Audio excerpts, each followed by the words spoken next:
Oi, pessoal, boa noite. O meu nome é Brando Vargas e eu faço parte da Associação Beneficente Espírita Bezerra de Menezes. É uma satisfação, não é? Agradeço o convite, então estou aqui para conversar com vocês no canal do 28 Seu. E o assunto de hoje é: todo aquele que se eleva será rebaixado. Um assunto do Evangelho segundo o Espiritismo, mas afinado com o capítulo 7, que é Bem-aventurados os pobres de espírito. Itens 3, 4, 5 e 6, né? Que todo aquele que se eleva será rebaixado. Então vamos, para começar a nossa conversa, para o texto de abertura, a página inicial. Vamos lá. Bom, então a página de hoje, o título é Oração e Renovação. É do livro Vinha de Luz, tá? Ditado pelo Espírito Emmanuel e psicografia do médium Chico Xavier. Então vamos à leitura agora. Ampliar aqui para vocês acompanharem melhor. Então lá no início diz: holocaustos e oblações pelo pecado não te agradaram. Paulo. Está em Hebreus 10, 6. É certo que todo trabalho sincero de adoração espiritual nos levanta a alma, elevando-nos os sentimentos. A súplica no remorso traz-nos a bênção das lágrimas consoladoras. A rogativa na aflição dá-nos a conhecer a deficiência própria, ajudando-nos a descobrir o valor da humildade. A solicitação na dor revela-nos a fonte sagrada da inesgotável misericórdia. A oração refrigera, alivia, exalta, esclarece, eleva, mas, sobretudo, afeiçoa o coração ao serviço divino. Não olvidemos, porém, de que os atos íntimos e profundos da fé são necessários e úteis a nós próprios. Na essência, não é o Senhor quem necessita de nossas manifestações votivas, mas somos nós mesmos que devemos aproveitar a sublime possibilidade da repetição, aprendendo com a sabedoria da vida. Jesus espera por nossa renovação espiritual acima de tudo. Se erraste, é preciso procurar a porta da retificação. Se ofendeste a alguém, corrige-te na devida reconciliação. Se te desviaste da senda reta, volta ao caminho direito. Se te perturbaste, harmoniza-te de novo. Se abrigaste a revolta, recupera a disciplina de ti mesmo. Em qualquer posição de desequilíbrio, lembra-te de que a prece pode trazer-te sugestões divinas, ampliar-te a visão espiritual e proporcionar-te consolações abundantes. Todavia, para o Senhor, não bastam as posições convencionais ou verbalistas. O Mestre confere-nos a dádiva e nos pede a iniciativa. Nos teus dias de luta, portanto, faze os votos e promessas que forem de teu agrado e proveito. Mas não te esqueças da ação e da renovação aproveitáveis na obra divina, do mundo e sumamente agradáveis aos olhos do Senhor.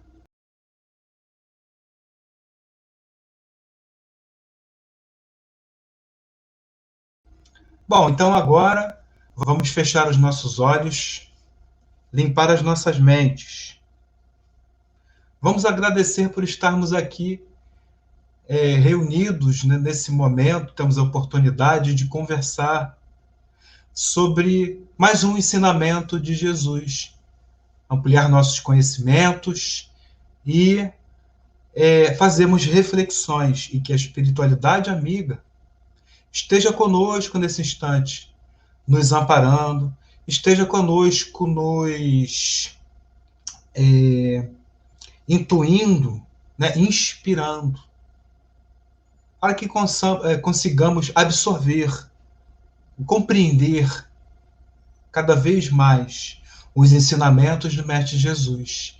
Pedimos proteção para que a nossa conversa, a nossa reunião, siga da mais completa proteção e que chuvas de bênção possam cair em nossos lares, onde quer que estejamos nesse momento que estamos aqui assistindo, né, a esse vídeo, tendo essa conversa.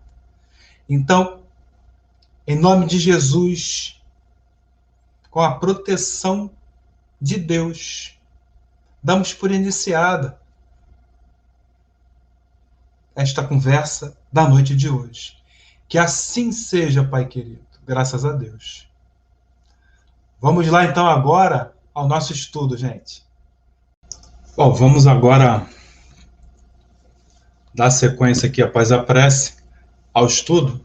As bem-aventuranças são os ensinamentos que, de acordo, né, com o Evangelho de Mateus, mais especificamente no capítulo 5, versículos 1 a 12, Jesus pregou no Sermão da Montanha. E de acordo também, né, com o Evangelho de Lucas, lá em Lucas 6, versículos 20 a 49, Jesus pregou no Sermão da Planície. O Sermão do Monte, ou o da Planície, no Sermão da Planície, é considerado o texto mais importante do Novo Testamento.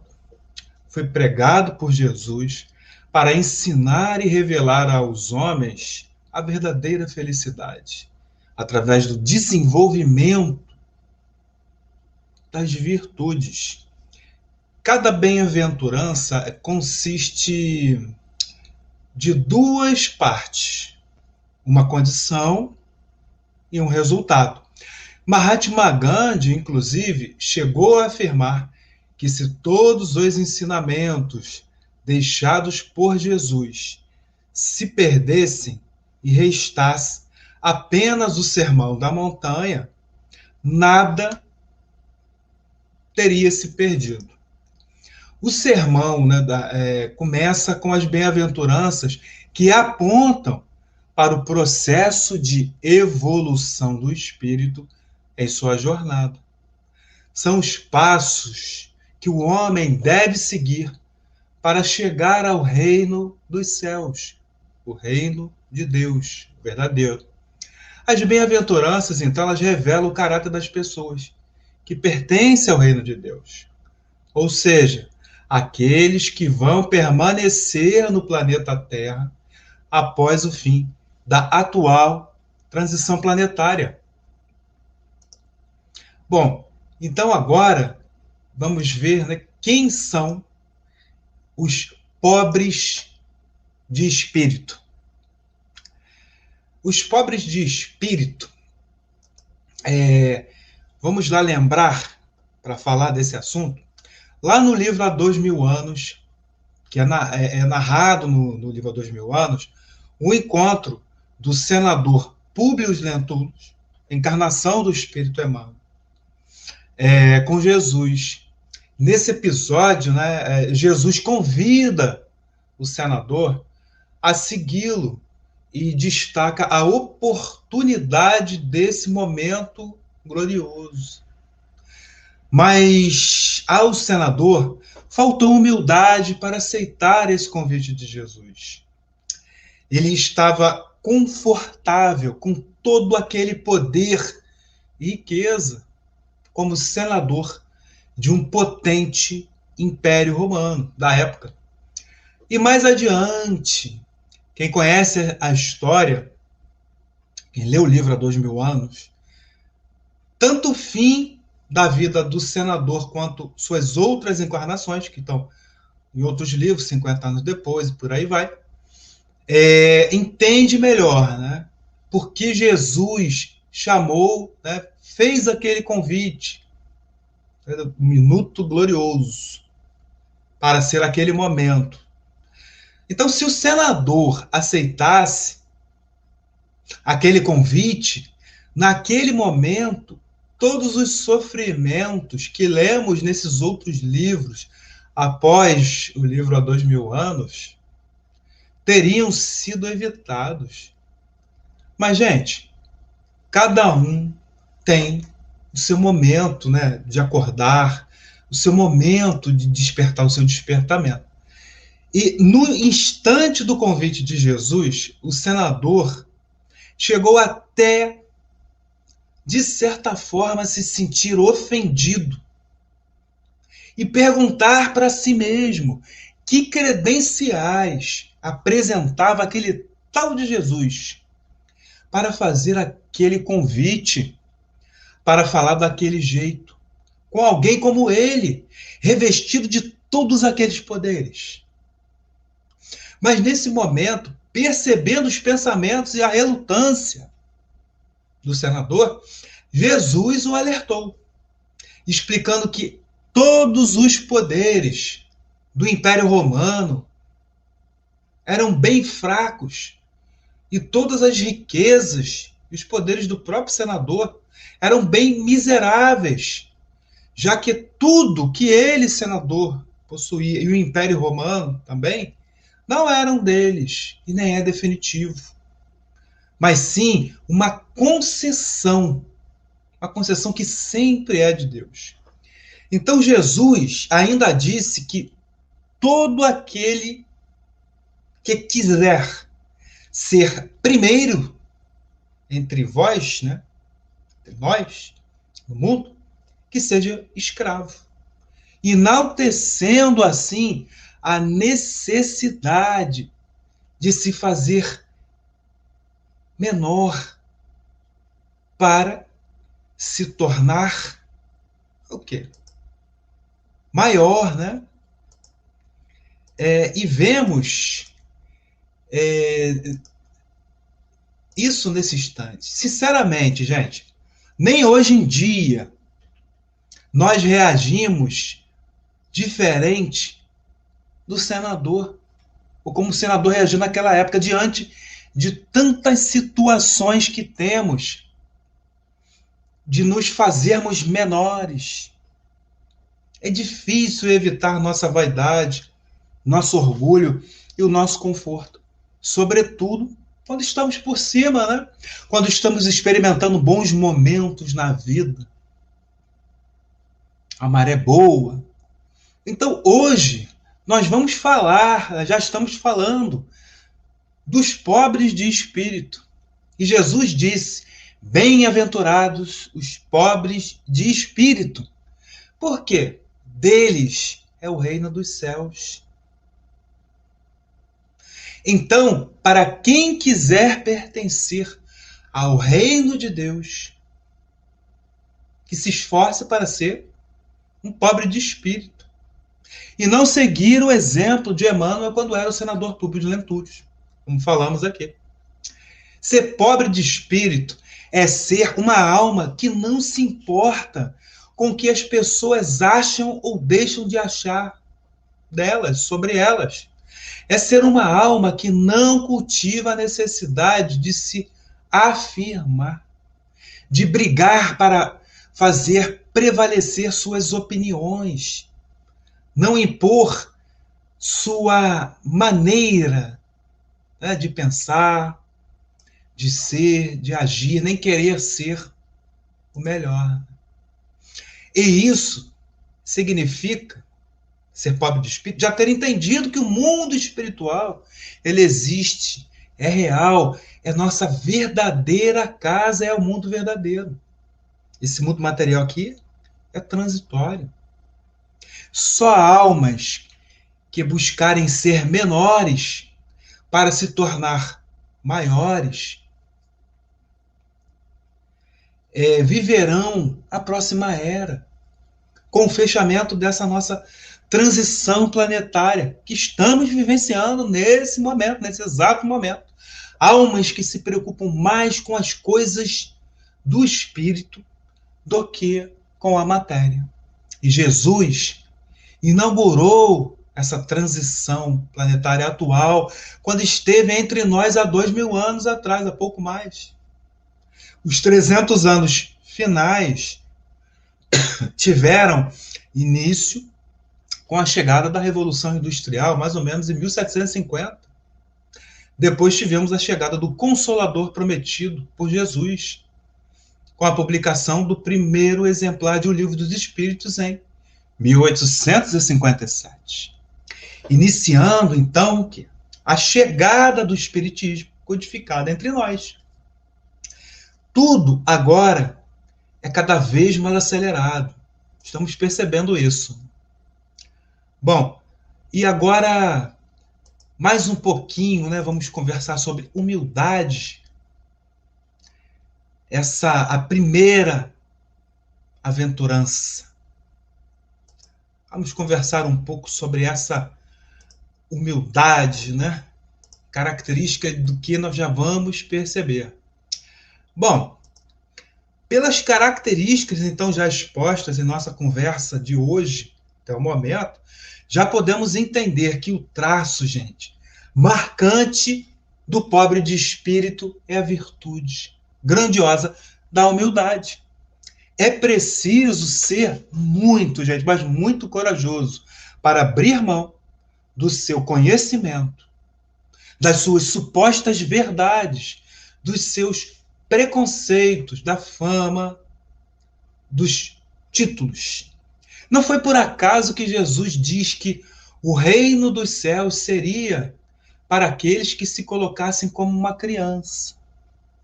Jesus falou da pureza de uma criança. A criança é exemplo de pureza, é exemplo de sinceridade. A criança não tem a pretensão de ser perfeita. A criança tem a docilidade e não tem receio, por exemplo, de perguntar e ser julgada por ter perguntado, por não saber o que perguntou, por ser ignorante, né, no assunto que ela quer saber, determinados assuntos. O humilde, ele precisa enxergar seus próprios defeitos e capacidades.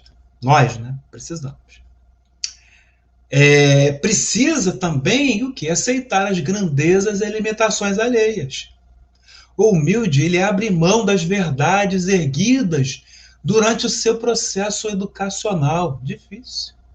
Os nossos pontos de vista, as nossas verdades, os nossos pontos de apoio. Questioná-los e reavaliá-los nos dá muita, mas muita insegurança. Aí reagimos de várias formas. E aí, né? Então, né? Ai de quem contrariar nossas crenças, nossos pontos de vista, nossas verdades. É preciso derrubar e pôr em xeque o tempo todo. O quê? Nossas ideias pré-concebidas. E Jesus afirmou, né, lá em Lucas, né, 14, versículo 11, que todo aquele que se exaltar será humilhado. E todo aquele que se humilhar será exaltado. Né? Todo aquele que exaltar será humilhado. E todo aquele que se humilhar será exaltado. E isso não significa, gente, ficar de joelhos, confessar seus pecados e pedir perdão. Também não significa se enclausurar dentro de um templo, por exemplo, e nem ficar rezando, orando na frente de uma imagem. É preciso muito mais do que isso. É preciso buscar Deus na figura do próximo. E precisamos fazer isso. Tá? Agora, a humildade, né, vamos ver agora que ela não significa humilhação, tá bom? E Joana de Ângeles, lá no texto, humildade sempre, psicografia do médium Divaldo Franco, nos lembra que a humildade, ela é diferente da humilhação. Uma é luz e outra é treva. A primeira eleva, a segunda rebaixa. Humildade, muitas vezes, é confundida com a humilhação. A humildade é uma virtude que nivela os homens, situa todos como irmãos, filhos do mesmo Pai. E se nivela, gente, é porque não tem ninguém nem acima nem abaixo, embora muitos ainda se acham maiores e outros se acham menores. Né? Humildade caracteriza o ser que é forte e não o ser que é fraco. É preciso força para ser humilde. É preciso muita coragem para se calar. É preciso muito bom senso para se calar, para evitar brigas, para evitar discussões que causam desalinhos e por aí vai. Confundimos, então, né, tanto que chamamos de humildes pessoas que se vestem, por exemplo, com sarrafos. Né? E vejam só, né? Pessoas que possuem poucos recursos financeiros, poucos recursos intelectuais, de conhecimento, por exemplo.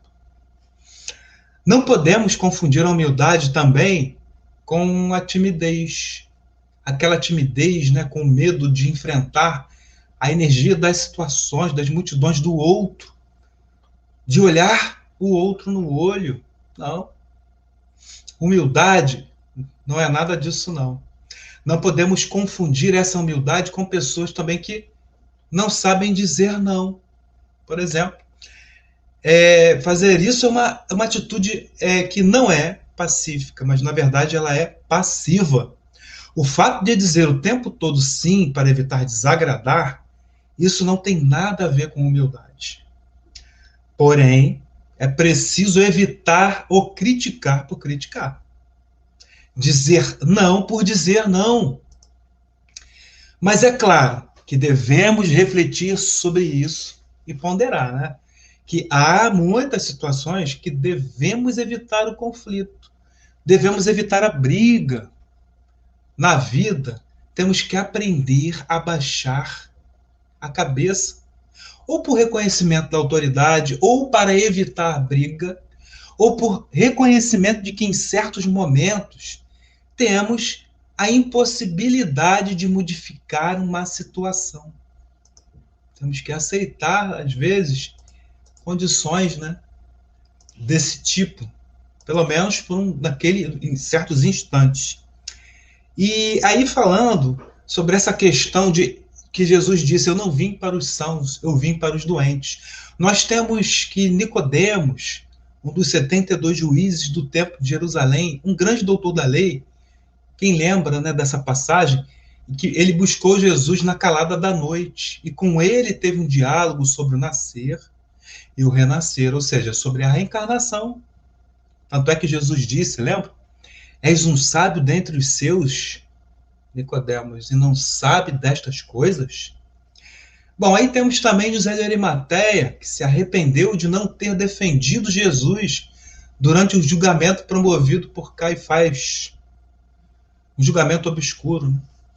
E após a crucificação, Arimateia, muito arrependido por não ter enfrentado Caifás, ele pediu para Pôncio Pilatos, né, que era o seu amigo, e esse cedeu, né, o corpo de Jesus, e então José de Arimateia cedeu o lugar que serviu de santo sepulcro para Jesus, onde Maria Madalena de Magdala, né, Mãe Santíssima puderam fazer, né, todo o manuseio do corpo. Bom, e por essa atitude de José de Arimateia, ele foi perseguido por Caifás. Perdeu tudo, foi preso por anos, até ser libertado por intercessão do próprio Nicodemos, anos depois. Gente, essa história que eu estou falando aqui é contada lá no livro Exilados por Amor, tá? Quem quiser saber mais sobre isso. Bom, e Paulo de Tarso, ele levou a palavra do Cristo a Atenas, na Grécia. Quem lembra disso também? Lá, né, em Atenas, na Grécia, deixa eu aumentar aqui e mudar a tela. Lá em Atenas, na Grécia, era o local de maior concentração de gente inteligente. E aí, o que eles fizeram? Zombaram de Paulo. os gregos não aceitaram a mensagem de Jesus. Será porque os gregos daquela época eram felizes que eles não aceitaram a mensagem de Jesus? Será que as pessoas de hoje, que fazem algo parecido com o que os gregos fizeram, né, que nem querem conversar sobre religião, não acreditam em Deus, e nem querem falar sobre os ensinamentos de Jesus, são felizes e vão permanecer felizes pela vida toda?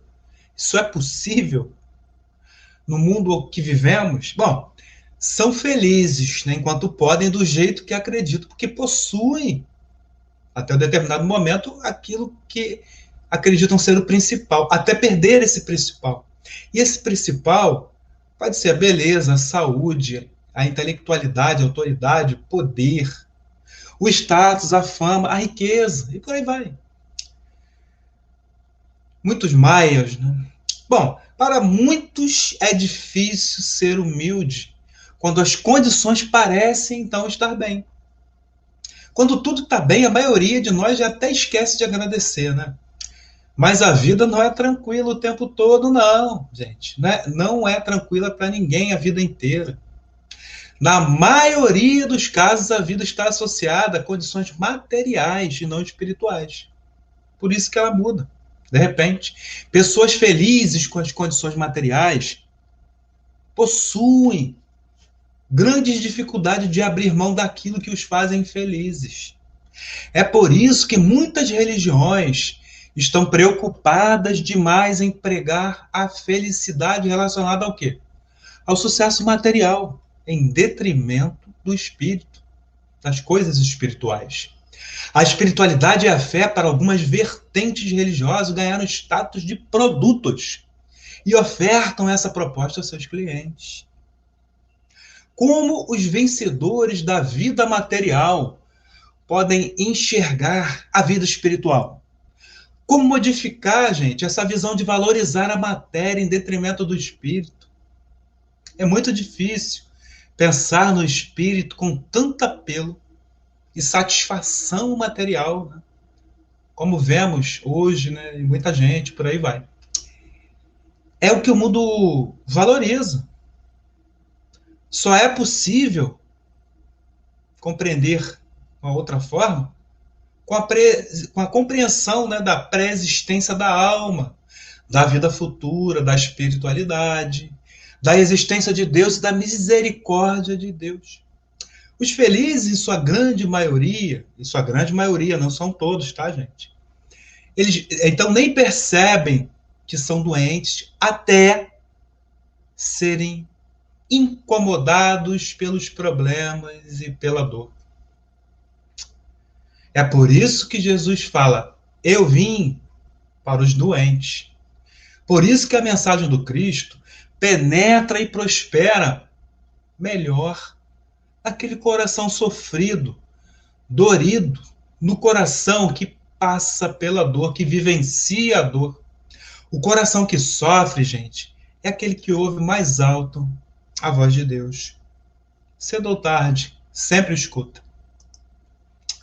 Bom, então nós temos aqui, né, tivemos exemplos de homens que aceitaram o convite de Jesus, não é?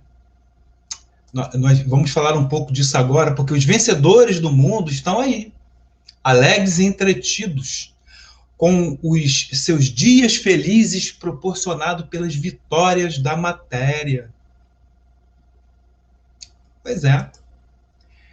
Eles estão felizes, gozando, né, aproveitando esse momento. Estão entretidos com os seus dias felizes proporcionados por essas vitórias. Mas a regra da natureza, como eu citei, e agora amplio um pouco mais essa visão, ela se baseia nas mudanças, na impermanência. Gente, tudo na natureza é transitório. Tudo é mutável. A grande regra do universo é a impermanência. Estrelas que deixam de existir, supernovas, novos sistemas solares e por aí vai. As mudanças de paisagem, terremotos, maremotos.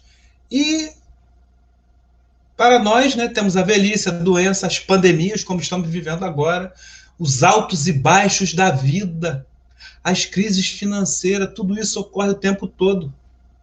É só olhar para o lado quando ela não acontece com a gente. E uma hora vai acontecer com a gente. Assim como hoje em dia, no tempo de Jesus, também, né? Aqueles que se sentiam felizes eram pessoas como, por exemplo, os gregos, que nós falamos lá, que ironizaram e zombaram de Paulo. O jovem rico, os doutores da lei, naquela época. Mas e quando as coisas começam a dar errado? E quando o bicho começa a pegar? Como fica? Como reage? Reagimos com tristeza, com revolta, ou buscamos dar a volta por cima, de alguma forma, buscando resignação? A maioria fica triste, fica revoltada e por aí vai. Bom, nessa hora vai faltar a bagagem da compreensão espiritual, que nós aqui hoje estamos conversando. Infelizmente, nem todos os aflitos são bem-aventurados. O sofredor, que é bem-aventurado, no sentido verdadeiro aflito, ele sabe sofrer porque não se desespera e nem se revolta. É sobre esse que Jesus fala. Esse é o bem-aventurado.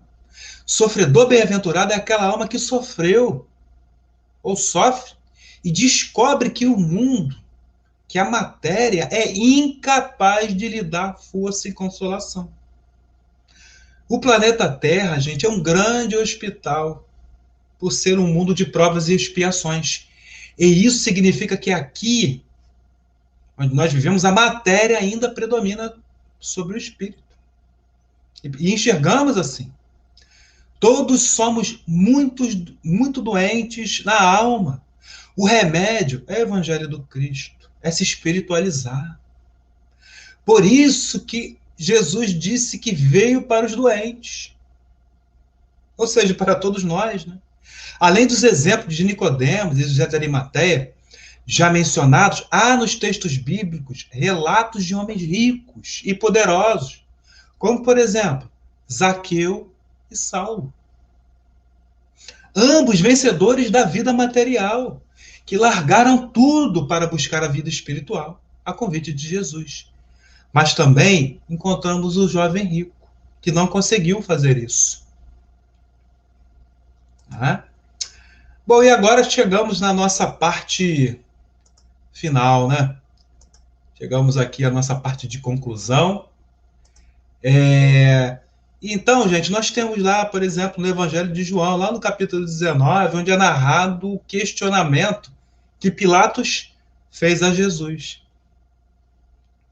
Pilatos interpela Jesus, informando que tem o poder, a autoridade de salvá-lo da crucificação. Pois é. Então ele faz o quê? Jesus disse a Pilatos, diante dessa fala de Pilatos, que nenhuma autoridade ele teria se a ele não fosse dada por Deus. Toda autoridade que alguém tenha sobre o outro, todo poder, né, e por aí vai, foi dada por Deus. E isso, né, assim como foi dado, temos que lembrar que também pode ser tirado e é tirado.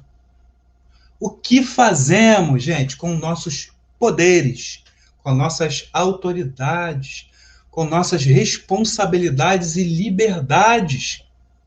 Quem aprende a sofrer com Jesus, aprende que é preciso ter resignação. Confirmando o que eu conversei com vocês ainda há pouco. Então compreende que o sofrimento é um momento, é um instante ínfimo diante da vida infinita do Espírito, das várias vidas sucessivas, das várias encarnações da reencarnação. O revoltado é incapaz de se consolar e precisa refletir sobre isso, mudar a postura. Joana de Ângeles, no livro Florações Evangélicas, médium Divaldo Franco, nos alerta que, no culto da humildade, que não tenhamos a presunção de resolver todos os problemas que surgirem. O Espiritismo, gente, nos aponta para a importância do cultivo da humildade nas encarnações sucessivas, onde aqueles que mais se elevam numa existência, com certeza, serão rebaixados, se não for na mesma existência, na existência seguinte. Nunca é sofrer por sofrer. Nunca é ser humilhado, é ser humilde para se humilhar. Essa pandemia nos ensina, tá bom? Essa pandemia nos ensina o quê? Essa pandemia está nos ensinando, gente, que um vírus, mesmo sendo tão pequeno, consegue ser tão poderoso e ter tanta influência sobre nós, né, sobre a vida de todos. Além de tirar vidas, ele também vem ajudando a revelar quem somos, nossos medos, nossas loucuras, nossas capacidades e incapacidades de amar, nossa capacidade de odiar. Mas, por outro lado, né, ele também revela a nossa capacidade de buscar a compreensão, buscar a união, de pensar no próximo. A escolha, gente, nem sempre é nossa. A escolha não é nossa. Melhor. Se engana aquele que diz que o espiritismo codificado entende que é o sofrer pelo sofrer, a dor pela dor. O espiritismo, através de Jesus, ele entende a dor e o sofrer como o quê, gente? Como um sinal de alerta e também como uma oportunidade. Mais importante ainda, né? De reflexão, ensinamento e evolução para aquela alma que está doente. O espiritismo entende a dor como a medicina entende a febre, que aponta que o corpo está doente e precisa de tratamento. Toda dor e todo sofrimento tem origem na alma, que aos poucos reflete essa doença para o corpo. Como, aliás, a ciência vem descobrindo, né? Somatização e outras situações mais aí. Bom, tá gostosa a nossa conversa, tá? Mas agora nós vamos para a prece, tá? De encerramento, a prece final do nosso estudo de hoje. Tá bom, gente?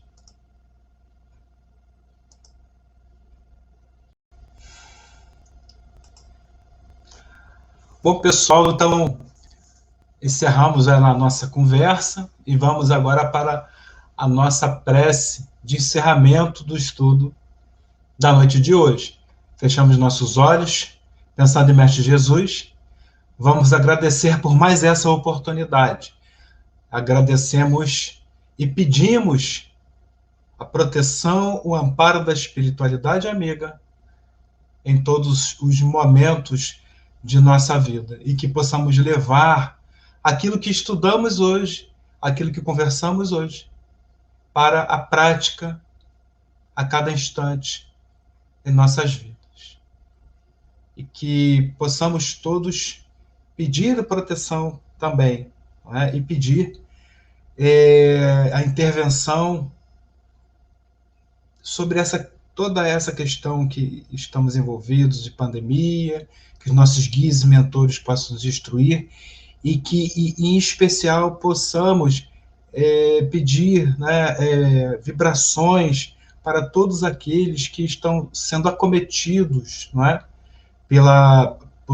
pelo problema de saúde, né, vindo do coronavírus, aqueles espíritos que vieram a desencarnar e todos os familiares destas pessoas. Graças a Deus, Pai querido. Bom, pessoal, mais uma vez foi muito bom estar conversando aqui com vocês, tá? No canal do 28. Eu agradeço a oportunidade e agradeço a atenção de vocês, tá? Fiquem com Deus. Tchau, gente. Boa noite.